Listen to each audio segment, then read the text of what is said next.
ST. महामंडळातील सर्व कर्मचारी आंदोलनात सहभागी होत असून कर्मचाऱ्यांच्या पगारवाढीच्या प्रलंबित मागण्या मान्य होत नसल्याने कर्मचारी आक्रमक भूमिका घेत असून धरणे आंदोलन करत असल्याचे दिसून आले.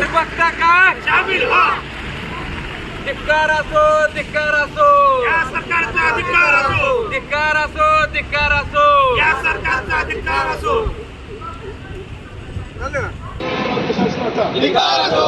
हम सब एक है, हम सब एक है, हम सब एक है. हमारी यूनियन, हमारी ताकत, हमारी यूनियन, हमारी ताकत, हमारी यूनियन, हमारी ताकत. हर जोर जुल्म के टक्कर में संघर्ष हमारा है. जोर जुल्म के टक्कर में संघर्ष हमारा है. कोण म्हणते देणार नाही, घेतल्याशिवाय राहणार नाही. कोण म्हणते देणार नाही, घेतल्याशिवाय राहणार नाही. कोण म्हणते देणार नाही, घेतल्याशिवाय राहणार नाही. राज्य सरकारी कर्मचाऱ्याप्रमाणे राज्य कर्मचाऱ्यांना वेतन वाढवण्यात येणाऱ्या शासनाचा धिक्कार असो. राज्य सरकारी कर्मचाऱ्याप्रमाणे राज्य कर्मचाऱ्यांना वेतन वाढवण्यात येणाऱ्या शासनाचा धिक्कार असो. धिक्कार असो, धिक्कार असो, राज्य शासनाचा धिक्कार असो. धिक्कार असो, धिक्कार असो, राज्य शासनाचा धिक्कार असो. हमारी यूनियन, हमारी ताकत, हमारी यूनियन, हमारी ताकत.